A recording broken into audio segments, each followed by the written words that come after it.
belum ada dari pihak yang menantang yang membalas chat saya. Kan di situ melampirkan satu nomor. Saya juga meminta nomor dari habaib langsung karena saya punya akses ke salah satu habaib, satu dua habaib. Saya komunikasi dengan beliau dan meminta nomor atau mencari nomor daripada nomor Habib Umar atau orang-orangnya Habib Umar yang bisa akses ke sana. Ada nomor yang saya dapatkan tapi belum ada tanggapan sama sekarang. Nah, maksud saya ini sepakat tidak dari pihak sana gitu, menyepakati. Dan teman-teman, bukan itu yang ingin saya sampaikan sebetulnya. Yaitu sebetulnya ada fasilitator yang mau memfasilitasi untuk terjadinya debat ilmiah ini. Nanti tepatnya adalah satu tempatnya, mungkin tidak perlu saya sebutkan. Intinya debat itu akan terjadi secara terbuka. Dan sesuai apa yang diminta oleh Habib Umar, harus ada dihadiri para ilmuwan, artinya para orang-orang yang memang kompeten di bidang tersebut, di bidang nasab dan juga di bidang tentang habaib, apakah ada di dalam Islam, itu nanti akan dihadirkan termasuk dari MUI, kiai-kiai setempat, dan dari para habaib juga akan dihadirkan, diundang di tempat tersebut. Artinya fasilitasnya sudah ada dari sisi keamanan, bahkan tempatnya disiapkan di hotel atau di pesantren. Tadi kami sudah ngobrol-ngobrol dengan pihak beliau, tinggal bagaimana soal waktunya, kapan nanti saya mau koordinasi dengan pihaknya habaib ya. Dan sampai sekarang belum ada jawaban teman-teman. Oleh karena itu apabila teman-teman ada yang memiliki akses kepada habaib atau akses kepada Bang Alawi atau kepada Habib Umar khususnya, tolong disampaikan ya, tentang kapankah siap mereka untuk menerima undangan ini, itu kira-kira ya. Bung Umar tinggal bawa kepala datang. Jadi tidak perlu ada hal yang dikhawatirkan kalau misalnya ini betul-betul terjadi. Nah, saya juga punya keyakinan bahwa seluruh orang yang hadir di sana nanti dalam dialog terbuka atau debat terbuka itu pastilah akan berupaya bagaimana supaya berjalan kondusif. Karena apa? Semua orang menanti persoalan perhabiban ini bisa selesai. Sekalipun, sekali lagi saya catat baik-baik bahwa ini tidak akan terjadi. Paling Umar ini berupaya nanti mengeles dengan berbagai macam alasan kenapa. Tetapi apapun itu kita menghargai keberanian dari Bung Umar ini yang mencoba tampil ke permukaan terlepas hanya dia pansos atau bagaimana. Tetapi yang terpenting bahwa dia punya keberanian lah. Di antara para oknum-oknum habaib ini dia yang menantang. Nah, boleh jadi juga tantangan ini dia lakukan. Mungkin dia berpikir bahwa tidak akan ditanggapi oleh Kiai Imad, sehingga setelah tantangannya dilakukan lalu tidak ada tanggapan, dia merasa bahwa ternyata apa yang disampaikan oleh Kiai Imad ini selama ini omong kosong. Itu andaikan Kiai Imad misalnya tidak menanggapi tantangannya. Untungnya Kiai Imad membaca mungkin apa maksud dan tantangan Umar ini. Artinya Pak Lawi sudah ada di pinggir jurang, justru orang-orang ini semua datang mendorong turun ke jurang. Ini yang terjadi sebenarnya.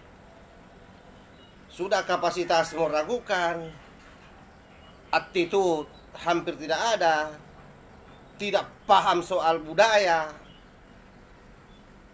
jauh dari nilai-nilai kebangsaan, pemahamannya ya. Lalu berani memberikan tantangan terhadap Kiai Imad yang memiliki kemampuan yang mumpuni dalam segala bidang. Nah ini, jadi kasihan ini sebenarnya ini kelompok Lawi dengan adanya oknum-oknum Habib Bocil yang merusak, karena semua ini dimulai dari situ.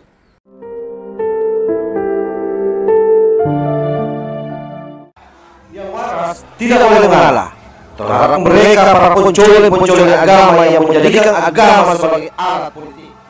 Assalamualaikum warahmatullahi wabarakatuh. Om Swastiastu, Namo Buddhaya, salam kebajikan. Kembali bersama Tolang 9 dari Buta Pandita Lupi Kabupaten Bulukumba.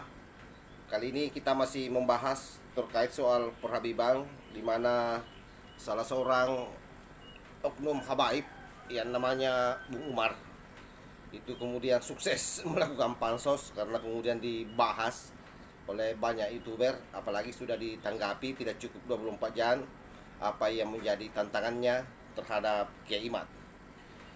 Lalu tantangan itu kemudian rupanya ada klarifikasi baru dari penyambung Kiai Imad yang namanya Hanif Farham, yang memang selama ini beliaulah yang selalu meng-up apa yang menjadi tulisan Kiai Imad. Dan dalam klarifikasi terbarunya terkait tantangan tersebut, ternyata Hanif Farham ini sudah berupaya menghubungi Bung Umar dalam rangka menindaklanjuti apa yang menjadi jawaban dari Kiai Haji Imad, termasuk soal kesiapan fasilitator yang tentu akan berimbas pada pergeseran jadwal. Tetapi kapanpun jadwalnya, saya kira seluruh netizen harap-harap cemas menunggu ini. Dan ada satu yang menarik, karena di dalam diskusi ini atau debat ini betul-betul tempatnya terbuka dan dipandu oleh fasilitator yang profesional, cuma belum disampaikan apa nama lembaganya yang memfasilitasi ini, dan sampai keamanannya, sampai biayanya semua ditanggung, termasuk keamanannya, dan menghadirkan ada 20 ulama Nahdlatul Ulama, 20 habaib, kemudian dari Majelis Ulama Indonesia, perwakilan Majelis Ulama Indonesia. Nah, tentu saya semakin deg-degan ini. Kenapa? Karena itu tadi, betapa banyak nanti orang-orang yang ahli di bidang agama itu akan menyaksikan ini, dan mungkin bisa saja juga termasuk ahli nasab yang akan ada di tengah-tengah perdebatan ini dari beberapa ulama-ulama ataupun perwakilan habaib. Kalau ada ahli nasabnya atau orang MUI akan ada di situ untuk menyaksikan perdebatan ini. Tentu yang menjadi pertanyaan dari saya sekaligus kegelisahan saya, bagaimana kira-kira Bung Umar menanggapi ini atau menghadapi nanti kalau betul-betul diskusi itu terjadi. Sekalipun sebenarnya saya sangat kecil kemungkinan diskusi ini akan berjalan, sebab dari beberapa catatan yang saya miliki soal Bung Umar ini tidak bermaksud merendahkan, tetapi kan tentu seluruh orang bisa di tracking sesungguhnya melalui media sosial hari ini.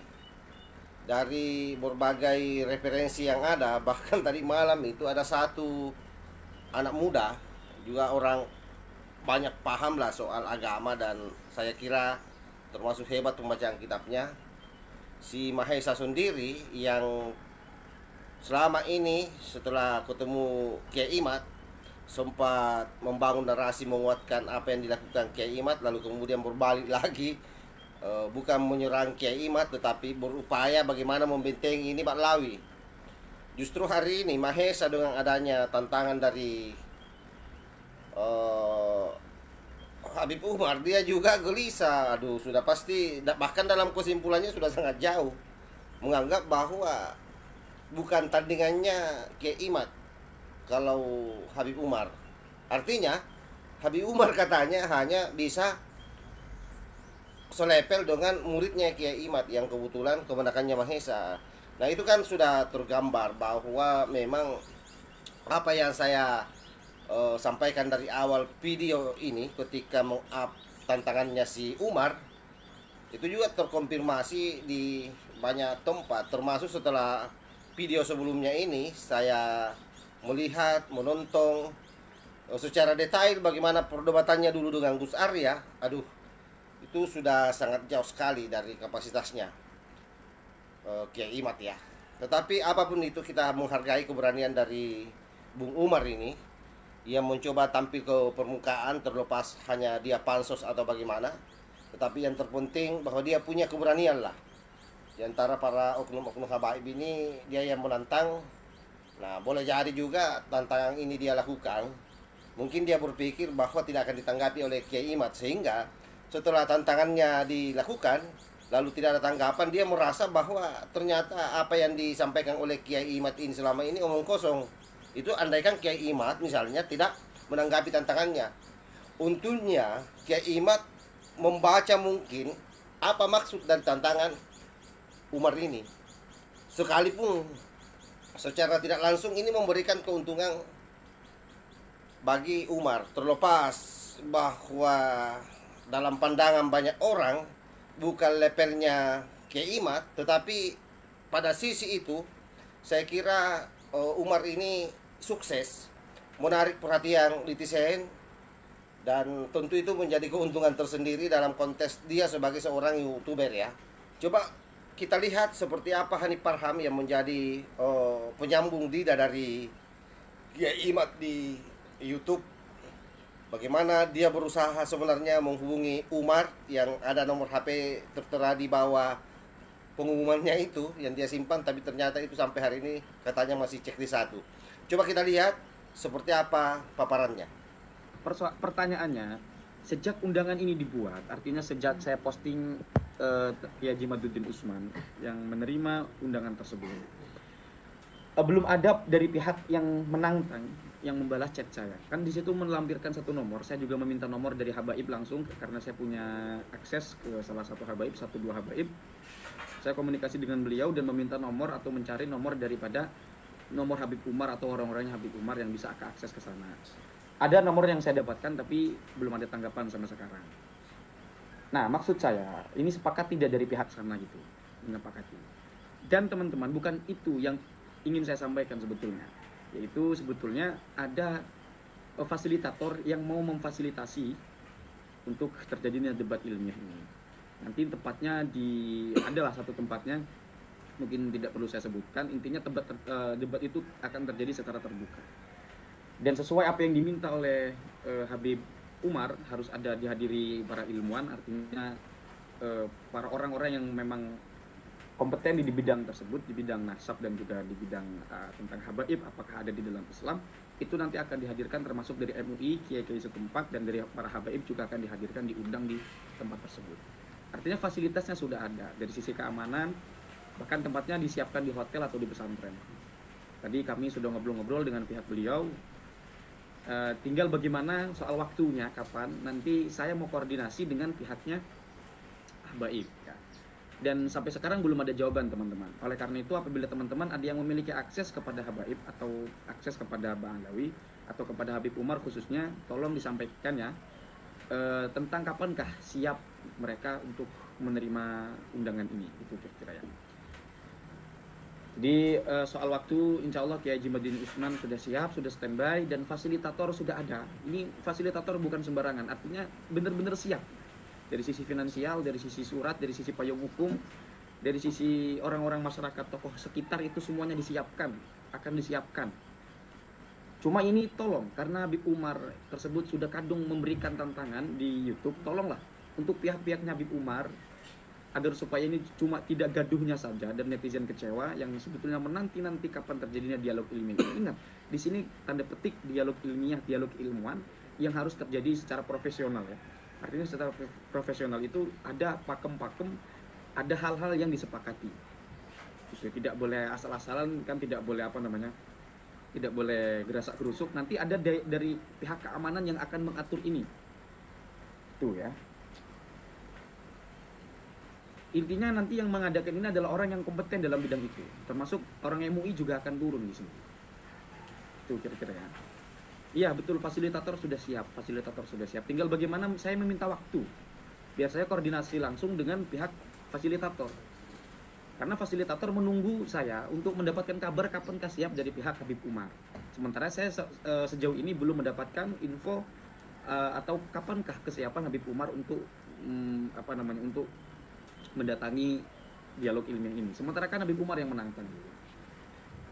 Tuh kira-kira ya. Iya, MUI Kemenang insya Allah siap, akan disiapkan ya. Tadi ngobrol-ngobrol sesuai informasi yang saya dapatkan siap katanya.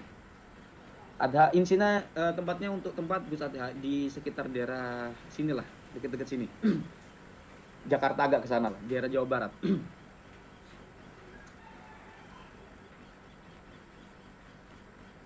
Keilmuan ya, begitu ya. Jadi intinya, Waalaikumsalam Gus Adha, ini kawan Haji Maduddin Usman siap, fasilitator siap, tinggal bagaimana dari pihak juga sebelah gitu. Pengkaji hanya penghubung saja, penjembatan saja ya. Saya tidak ingin ikut soal bagaimana perdebatannya. Adapun saya membahas tentang bagaimana penelitian Kiai Haji Maduddin Usman, itu saya mengurai, saya memahami dari apa yang dituliskan oleh Kiai Haji Maduddin Usman, lalu saya sampaikan di YouTube gitu. Nah, ada juga netizen yang meminta ini, kata netizen ya, karena Habib Umar ini meminta begitu banyak, termasuk harus menghadirkan orang-orang pakar di dalamnya. Ada juga yang netizen yang mendorong saya agar Habib Umar ini membawa surat resmi dari Rabi'ah Alawiyah. Gitu. Nah, itu juga Kang Wahyu Hudoyo, apakah ini akan mewakili RA atau tidak? Yang pasti kita sih berharap seperti itu. Habib Umar nanti mewakili dari RA dan akan membawa surat resmi dari RA bahwasanya beliau ini mewakili RA. Begitu. Jadi konten sebelumnya saya bahas di sini lagi tentang hari Minggu Ahad 4 itu belum saya pastikan, walaupun Kiai Imaduddin ini sudah siap ya di tanggal tersebut. Karena ada fasilitator di sini. Nah, fasilitatornya sudah siap untuk memberikan fasilitas-fasilitas yang memberikan keamanan dari kedua belah pihak. Gitu. Artinya kalau kita mendengar dari apa yang dipaparkan oleh Hanif Farham, betul-betul diskusi ini sudah sangat matang dan siap ya. Dan Bung Umar tinggal bawa kepala datang. Jadi tidak perlu ada hal yang dikhawatirkan kalau misalnya ini betul-betul terjadi. Nah, saya juga punya keyakinan bahwa seluruh orang yang hadir di sana nanti dalam dialog terbuka atau debat terbuka itu pastilah akan berupaya bagaimana supaya berjalan kondusif. Karena apa? Semua orang menanti persoalan perhabiban ini bisa selesai. Sekalipun, sekali lagi saya catat baik-baik bahwa ini tidak akan terjadi. Paling Umar ini berupaya nanti mengeles dengan berbagai macam alasan. Kenapa? Karena saya dari beberapa videonya sudah men-tracking seperti apa karakternya ini anak. Terlepas bahwa apa yang saya sampaikan ini mungkin dianggap sebagai seuzon atau apalah, yang pasti bahwa bagi saya, karena ini sudah terlanjur terpublik ke luar melalui kanal-kanal YouTube dan termasuk kanal media sosial yang lain, kita harus mendoakan bahwa proses diskusi ini bisa berjalan dengan baik dan betul-betul Bung Umar ini mewakili daripada Robita. Kenapa? Supaya tidak ada lagi bahasa-bahasa lain ke depan pasca debat bahwa Umar ini hanya mewakili pribadinya. Nah, karena kalau itu terjadi maka ini juga tidak akan menyelesaikan masalah, hanya menjadi apa istilahnya ya, peredam keresahan dalam bentuk jangka pendek, tapi tidak berdampak pada jangka panjang. Karena sekali lagi sebelum saya akhiri, bahwa apapun yang disampaikan di luar sana yang berupaya melakukan pembelaan terhadap nasab Ba'lawi tanpa hasil penelitian sebagaimana yang dilakukan oleh Kiai Imad dengan menghadirkan kitab-kitab nasab yang sejaman dengan zamannya orang-orang yang akan diteliti itu, maka pastikan itu tidak akan mampu mengalahkan apa yang sudah ditemukan oleh Kiai Imad sebelumnya. Terkecuali ada dua hal saya kira. Yang pertama, klan Ba'lawi ini mendapatkan sertifikasi atau pengakuan dari Narkoba internasional, terutama dari wilayah provinsi atau wilayah negara dari mana dia masuknya sebelum ke Yaman. Harus ada sertifikasi di situ. Apakah misalnya dari Irak atau dari Yordania atau dari Mesir atau dari Mekah, Arab Saudi. Nah, itu tergantung apakah misalnya itu ada atau tidak. Nah, kalaupun misalnya itu tidak ada, saya kira masih ada jalan untuk mengkonfirmasi kode-kode DNA yang dimiliki oleh mereka. Apa jalannya? Yaitu melakukan tes YDNA. Nah, kalau itu juga dia tidak berani lakukan, maka tamatlah riwayat daripada klan Ba'lawi sebagai cucu Rasulullah di Indonesia atau di Nusantara ini. Sehingga apa yang menjadi prediksi banyak orang bahwa klan Ba'lawi ini akan hilang di Nusantara pada tahun 2035, nah justru ini bisa jauh lebih cepat dari itu. Apalagi dengan blunder-blundernya terus anak-anak Ba'lawi ini yang masih bocil-bocil ini. Ini kan sebenarnya berupaya ini membentengi Ba'lawi seolah-olah tampil menjadi pahlawan. Tetapi yang mereka lakukan ini justru kemudian mendiskreditkan Ba'lawi. Artinya Ba'lawi sudah ada di pinggir jurang, justru orang-orang ini semua datang mendorong turun ke jurang. Ini yang terjadi sebenarnya. Sudah kapasitas meragukan, attitude hampir tidak ada, tidak paham soal budaya, jauh dari nilai-nilai kebangsaan, pemahamannya ya. lalu berani memberikan tantangan terhadap Kiai Imad yang memiliki kemampuan yang mumpuni dalam segala bidang. Nah ini, jadi kasihan ini sebenarnya ini Kelompok Lawi dengan adanya oknum-oknum Habib Bocil yang merusak, karena semua ini dimulai dari situ. Wallahul muwaffiq ila aqwamit thariq. Wassalamualaikum warahmatullahi wabarakatuh. Nusantara milik kita.